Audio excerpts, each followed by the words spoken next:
What's up, guys? Rick here with your DFS preview for this week's Houston Open. And before we look ahead, let's look back for just 1 second because it was an absolute great victory for Viktor Hovland in Mayakoba last week, not only becoming the first guy to ever win Mayakoba twice, but he did it in back-to-back years, successfully defending his title.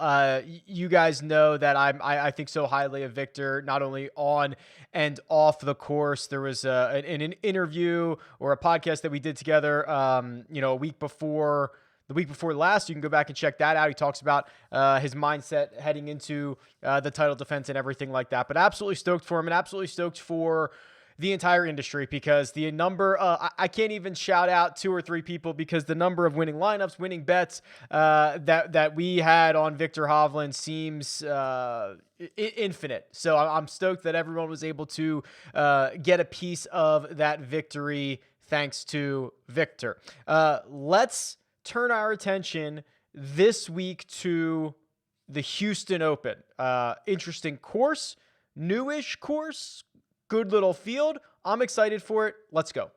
Everything that you see will come from my website, RickRunGood.com. Highly encourage you to check it out, to subscribe. I love it. I'm sure you will too. This is the course key stats page. So this is a statistical model that helps identify the types of golfers that are going to have success at every single course. Memorial Park is a new course. We've only played there once. Last year was the first time we've ever played there. So you do have to take the stats with a little bit of a grain of salt because you have to understand there's a sample size issue here compared to going to the same course every year for a dozen years. But there's a couple of unique features to Memorial Park. The fact that it's 7,400 yards, the fact that the rough is generally pretty penal, the fact that these par 5s aren't all that gettable as we normally see on the PGA Tour. It was Carlos Ortiz last year who won this at 13 under par. Obviously, weather conditions drive a lot of the scoring on the PGA Tour, but I think we're looking towards something like that again. There's probably going to be a lot of holes where par will be a good score. That's not something we saw necessarily in Mayakoba, not something we saw necessarily at Bermuda for the majority of it outside of the windy days. So this is a little bit of a historically in 1 year more difficult event. Driving accuracy continues. We're on this run of accurate golfers coming up in the correlated key stats model. Driving accuracy ranks 15th out of 110 golf courses. It's not the only way to get there. Obviously, the rough being penal is certainly important, and driving distance is about an average stat. The one that jumps off the screen to me, strokes gained putting and strokes gained total. So strokes gained total ranks 20th out of 110. Again, it's only 1 year, but the idea is this might be a stretch, but the idea is that the better players are going to play well at Memorial Park. You also see this type of ranking for more difficult golf courses for major championships. I am not saying the Houston Open is a major championship, but when scoring is more difficult, the cream tends to rise to the top. That's what you see at major championships. Again, 13 under par, it's going to be a little difficult.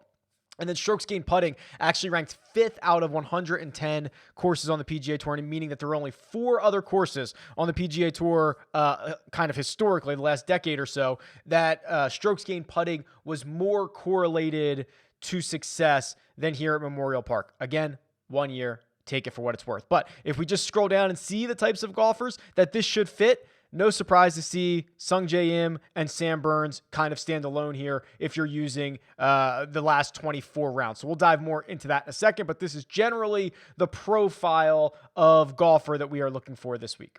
Here is the cheat sheet for the Houston Open. And before I jump into this, let me give out a couple of subscriptions here. So these are based on last week's video. Kevin Keith, congratulations, and Riotveld, congratulations. I have drawn your names for a subscription to RickRunGood.com. If you want to be like those two, you want to join the community, you want to be part of the Slack channel, you want to get a membership to RickRunGood.com, there are 2 ways to do it. Number 1, like the video. You should do that anyway. It's free. It costs you nothing. It helps me a lot.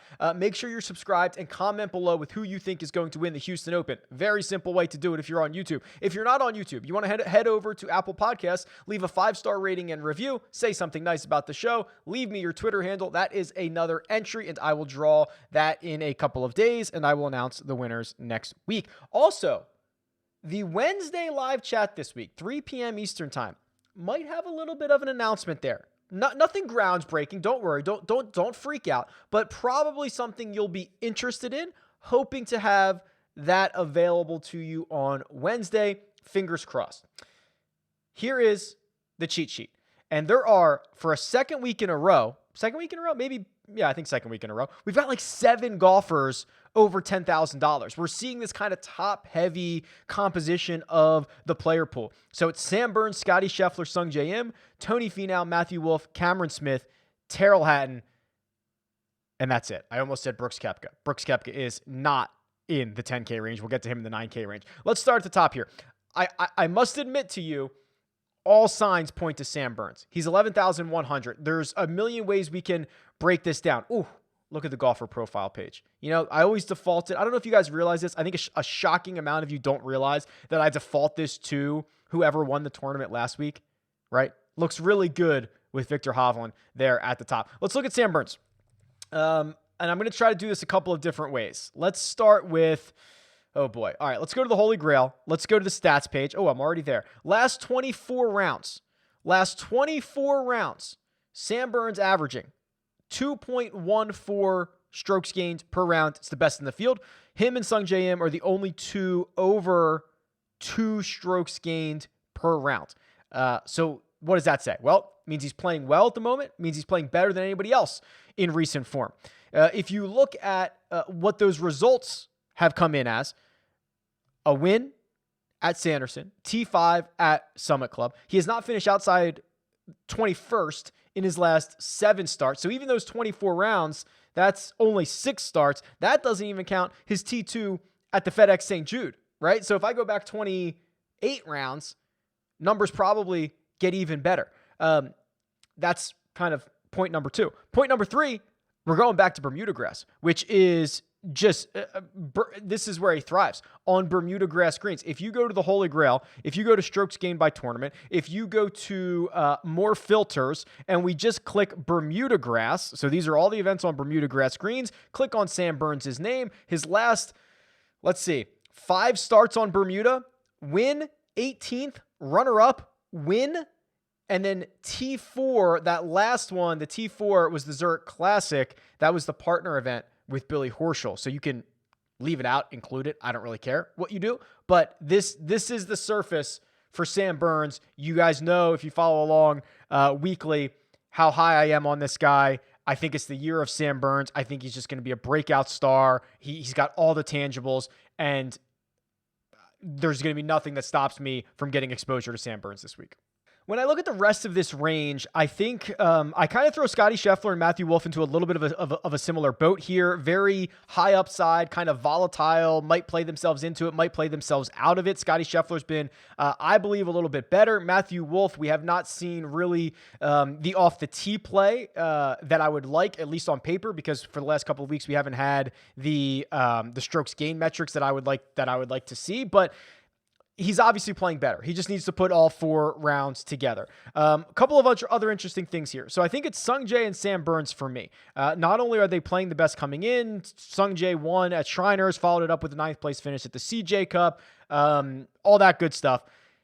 I just look at the rest of this 10K range and I don't get too excited. Cam Smith appears early on a Monday to be your leverage play of the week. Let me pull this up real quick.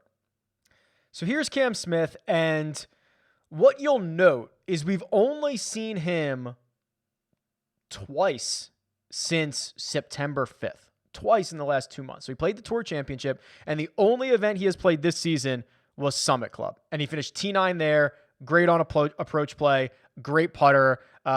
He's still in the midst of this pretty good stretch. I mean, he doesn't play a lot, right? Doesn't play a lot. 33rd at the Open Championship, 10th at the Olympics, 5th at St. Jude, 2nd at the Northern Trust, and then a 34th, a 14th, and that 9th that I was referencing. So he's playing well enough. If you go to kind of like last, like what did I have up here on the Holy Grail? I had last 24 rounds.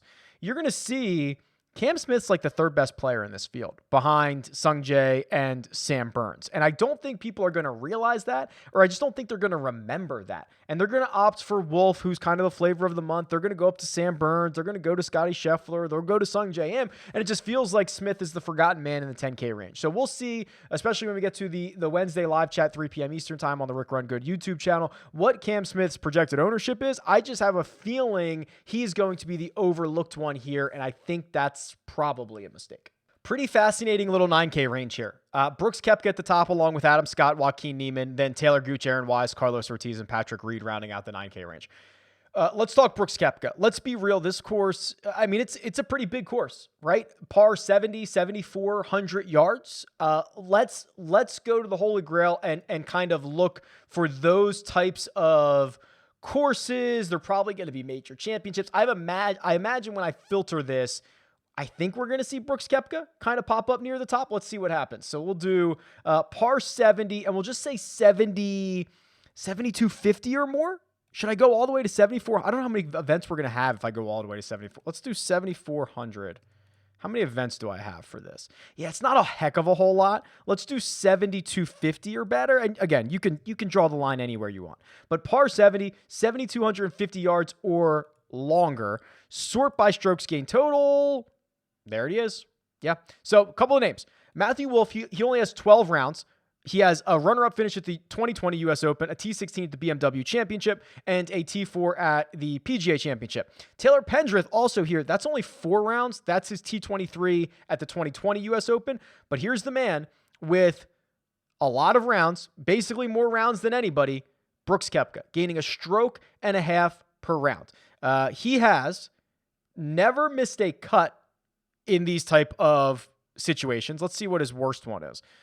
Well, I shouldn't. Okay, so maybe I shouldn't use the cut example. So he's played 11 events in his career on par 70s that are 7,200 yards or longer. And he's got 2 wins, a U.S. Open and PGA Championship, a 4th at the Byron Nelson. The 8 of them, he has gained strokes on the field. He was horrible at the Tour Championship, finished T18 there. That's obviously very, very wonky because it's the Tour Championship. There's only 30 people. And then again, the Tour Championship the a couple of years after. So really, maybe it's just East Lake that is Brooks's kryptonite, not necessarily these types of courses. But that is noteworthy. And when you look at kind of everyone else in this 9K range, which we can do, right? Here's the 9K guys.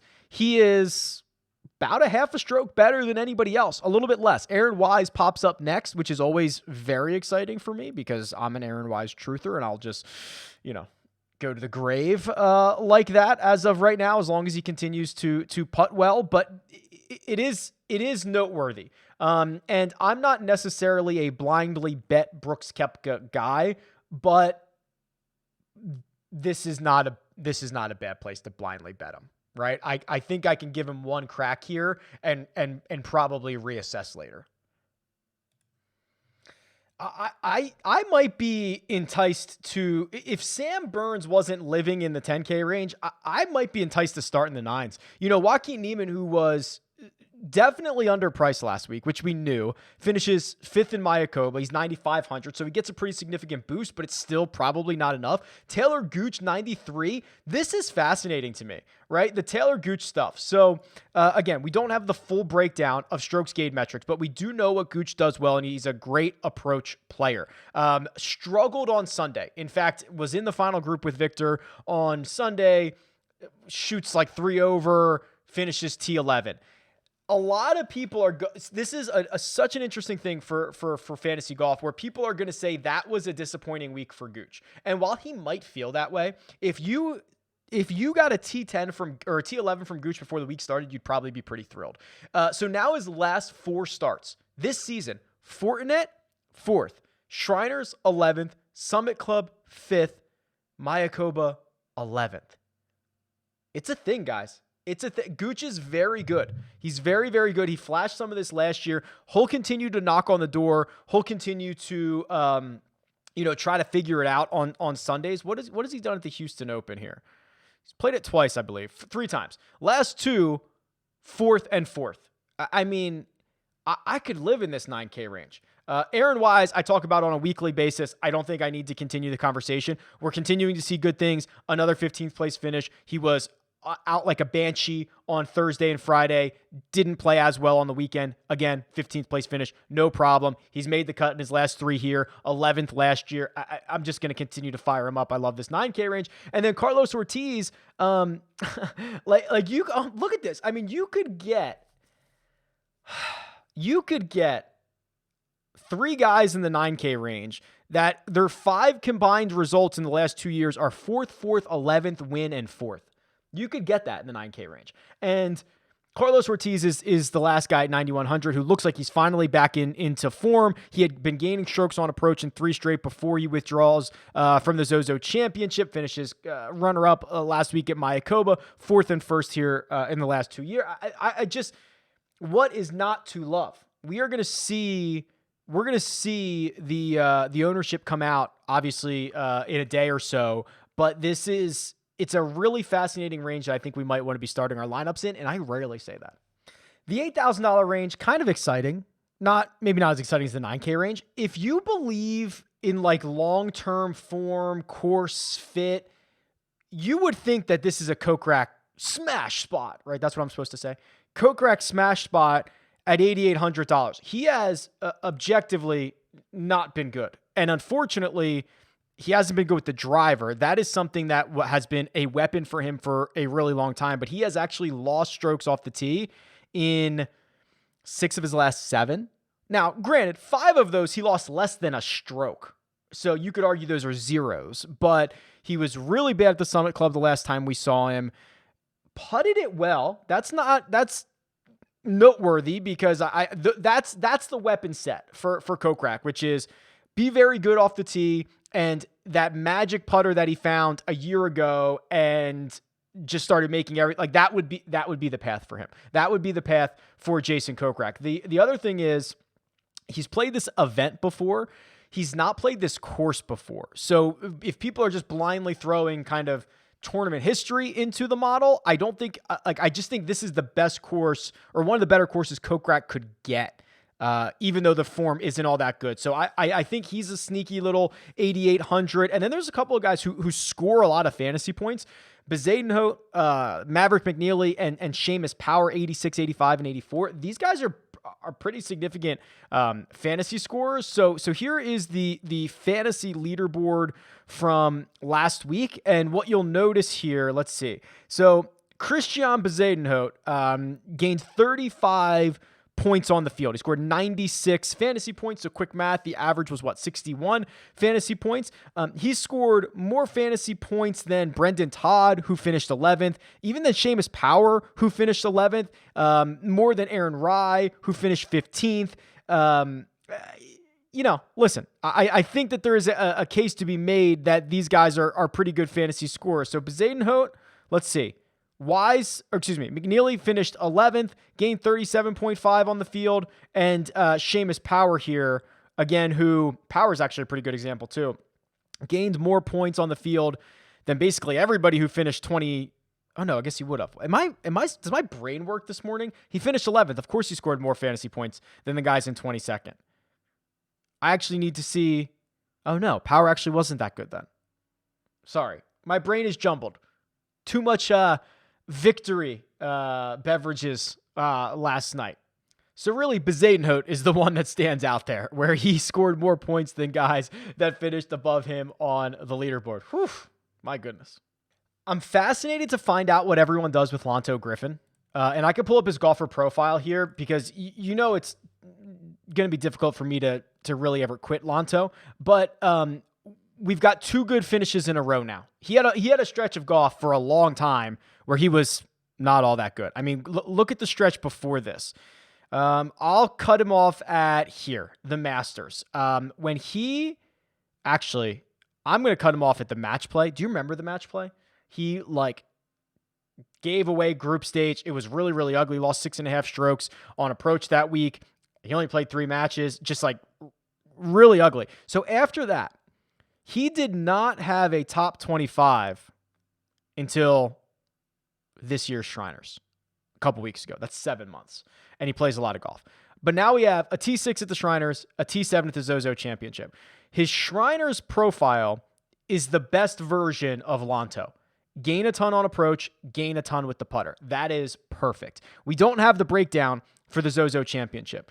Now he goes back to an event that he's won, but he hasn't won here. So I want to go back to those long par 70s, and I just want to see kind of where Lanto fits into all of this. Do I still have this? Yes, par 70, 7,400. Okay, so Lanto would be here. 0.72 strokes gained per round. It's not bad. It's the top third of the field or so. Better than Adam Scott, notably more expensive. Better than Carlos Ortiz historically. Better than Tringale historically. So this is not all that bad. And whoops, sorry about that. And actually, if you remove the first 3 times that he saw these courses, he hasn't missed a cut since. So his last 6 have 5 top 26 finishes, 1 top 10. It's kind of interesting, right? Kind of interesting. But as I scroll up here, and before I leave this $8,000 range, it was noteworthy that Russell Henley has more rounds than Brooks Koepka on these long par 70s, has been almost as good. So Russell Henley's played 13 events on the PGA Tour on par 70s that are 7,250 yards or longer. He's never missed a cut.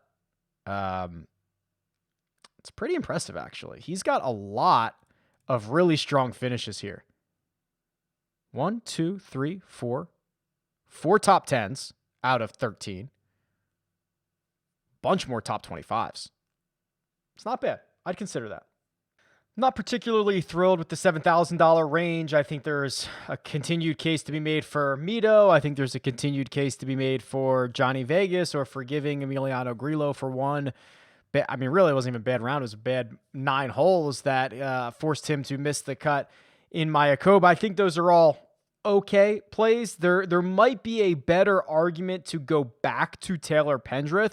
$7,200 in the very small sample size that we have of metrics of him on tour. I think the fact that he can really move it off the tee is exciting. The fact that he's had one event to get over the close call, or what some might describe as him should have won in Bermuda. Now he gets a week off to kind of, or not a week off, but a couple of days off after missing the cut at Mayakoba to kind of get over that and turn his attention back towards this event. I think that's probably the strongest case to be made. There's just not a lot of really strong options in this range. There's not a lot of golfers that have even played Memorial. If they have, they haven't played it particularly well. 7th place finish by Jason Day is probably the best finish in this range outside of that 7th place finish with Mackenzie Hughes. But are you really excited to play those guys? Maybe Hughes, right? Let's talk about Hughes. So 4th at the Zozo last time we saw him, 25th at the CJ Cup,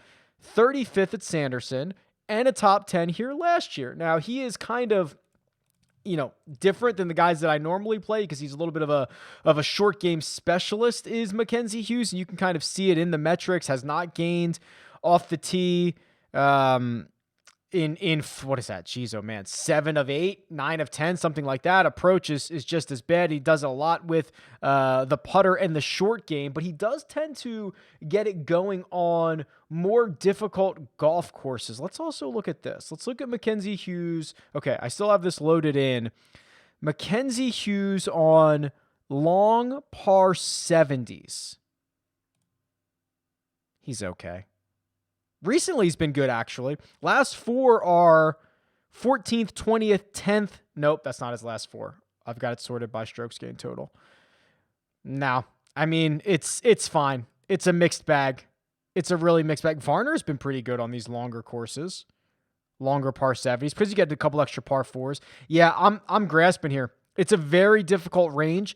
If I could avoid it, can I get 3 guys in the 9s and maybe a couple guys in the 6s? Or I guess Pendrith at the bottom. But I mean, let me know what you think. You can tweet me at RickRunGood or leave a comment below. This 7K range to me is very unappealing.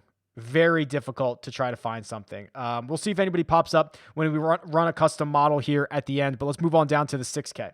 The 6K range is a little bit more interesting. You know, Russell Knox missed the cut in Mayakoba last week, 12th place finish in Bermuda, finished 15th here last year. Sahith Theegala back in the field, always exciting to see what he's going to do. Adam Long doing what Adam Long does. Didn't we talk about this last week? It was either going to be a missed cut or a top 25. Well, last week was a top 25, right? It's that boom or bust. And there are very specific spots to deploy Adam Long. I'm not sure this is necessarily the best spot for him, course fit-wise, but course history-wise, finished 11th last year. Now rolling with 2 top 25s in a row. Can you press your luck one more time, or will Adam Long be a whammy? How about that? That was a pretty good one. What else do we have here? There are signs of life from Denny McCarthy. Let's do a little bit of a deeper dive on Denny here. Everybody knows Denny McCarthy, when he's at his best, is one of the best putters on planet Earth. That certainly extends to Bermuda, where he is statistically, like, by far the best on Bermuda. Gains nearly a stroke per round on Bermuda. That's exciting. The fact that you are probably going to get him, let's see, outside of the 14.5% that he was in Bermuda, he's like sub 4% ownership type of guy. And again, the signs of life. 15th place finish at Mayakoba. Okay, he makes the cut in Bermuda. Sanderson Farms, a couple of starts before that. T17. Starting to see some things from Denny, and he's still stuck at a really good price with a lot of upside, especially on this surface. That's exciting stuff. And you look at what he's done at this event. Well, last year it was a 38th. The year before that, 9th. I know it was not this golf course. And 43rd the year before that. Plenty of good vibes in Houston. Anirban Lahiri, $6,500. I've actually been, believe it or not, I'm a sick man. I've been watching a lot of Anirban recently, followed him around at Shriners, so I've been kind of paying attention to what he's been doing. He feels closer to me, closer than kind of what the sentiment is. I mean, he played really well, I want to say for like 3 rounds at Mayakoba. I can pull this up real quick. It was the first 2 rounds. Yeah, he gained 5.5 strokes on the field over the first 2 rounds. Lost a little bit on Saturday. Lost more on Sunday. Had a pop round. This is what I followed him while he was shooting the 64. That was a great round at Shriners where he gained 3.3 shots to the field on Thursday. So he's got a little bit of popping ability. I think he's playing better than maybe what some of these stats might indicate. So for him to be at $6,500 and no one, absolutely no one is going to play him is a little bit exciting. Oh, also, remember how I've been saying recently that there is just a general lack of respect on Paul Barjan? Not that, listen, I like Paul. Not that I need to like throw a lot of respect on his name, but odds makers are really screwing this up. And it's probably not going to matter because he's not going to win. They're not going to get beat on this, but he is the min price, $6,000 on DraftKings, along with Martin Trainer, who hasn't missed a cut or hasn't made a cut in who the heck knows how long. Kelly Craft, same thing. Paul Barjan is much better at golf than these guys. And it's probably not going to matter. He's going to be like 500 to 1. He's not going to win. He should be like 150 to 1. So it's not that big of a deal. But for a min price of $6,000, let's see what Paul Barjan has done. Has made the cut in his 2 starts this year, Fortinet and Sanderson Farms. I could stop there. If I just stopped there, you'd be like, okay, $6,000. He's made his last 2 cuts. I could do a hell of a lot worse. Start before that was on the Korn Ferry, finished 4th. Made the cut in the start before that, also on the Korn Ferry. He had a win in May on the Korn Ferry Tour. I mean, he is just like much more competitive as a professional golfer than the guys that he is being priced at. And I really hate throwing guys under the bus. Here's Martin Trainer's player profile page. Listen, Martin, I know it's hard. I know you're working hard, all that good stuff. But this is the same price for Martin Trainer, who has missed 7 cuts in a row. He has made 1 out of his last 1, 2, 3, 4, 5, 6, 7, 8, 9, 10, 17. He's made 1 cut in his last 18 starts. I'm still scrolling. I mean, guys, he's missed rough count like 45 of his last 50 cuts. I don't know if that's actually accurate, but it's probably pretty close to that. That's the same price as Paul Barjon. So that is why it is difficult for me to get over the fact that he is priced incorrectly. And again, it won't matter because he should be like 6,800. It's not that big of a deal, but it is in my heart kind of a big deal. All right, let's run a model and get out of here. Boy. All right. So recent rounds, last 16, I feel like has been doing us pretty good. Actually, I've been kind of quoting 24 for a while this video. Maybe I'll do 24. All right. What do we know? Well, a couple of things. I think you're going to have to be more accurate here than most weeks. So let's do a blended strokes gained off the tee. 20 on distance, 10 on accuracy. See what I did there? Because I do also think being a little bit, in the fairway is going to help. Now, I could go with birdie or better. I could go with scrambling. I could go with a couple of different things here. This is kind of interesting. So I'll lean into the model a little bit and do 20 on putting, which again, I don't love. And I'll do 20 on approach, which leaves me with 30. I will do 30 probably on par 4 scoring because it is a par 70. Let's just see what this pumps out. Last 24 rounds for all of this. My golfers are, yeah, come on. Oh boy. Sam Burns. And Sam Burns by a pretty significant mile, right? So Sam Burns is value 90.3. The next closest golfer is Sung Jae Im, 80.3, which is the same gap from Sung Jae to Emiliano Grillo, who is 9th on this list. So here's the top 10. Burns, Im, Finau, Smith, Eric Van Rooyen always pops up here. Vegas, Cameron Tringale, Terrell Hatton, Emiliano Grillo, Hank Lee Biota. Let me do a couple of things here. Let me adjust this to last 16 rounds or 12 rounds because that might be a hair more valuable. Let me resort this. Okay, so we get a little bit of a shakeup here. Yeah, okay. So Burns is still 1. Scheffler jumps up to 4. Streelman breaks into the top 10. Gooch breaks into the top 10. Adam Schenk breaks into the top 10. Power drops a little bit from 11 to 14. Eric Van Rooyen drops a lot from like 6th to 19th. That's noteworthy. So you got to kind of figure out the best way you want to do this. If you want to go really, really recent, let's do this. Let's just do like, let's just do the last 8. Just all strokes gained total. Just see what happens here. Oh, Sam Burns still at the top. Oh no, he's not. Sung Jae Im. Sung Jae Im. So because I've put them all into one spot, you're seeing some pretty extremes here. But Im, Wolf, Lanto, Seamus, and Chad Ramey. There's a name we didn't talk about. So a lot of different ways you can use this custom model, which I will continue to mess around with for the rest of the week. But there you go. We are in Houston. Got a big boy course. Pretty decent field. Things you love to see. Tweet me at RickRunGood. Leave a comment below. Best of luck, and I'll talk to you guys soon.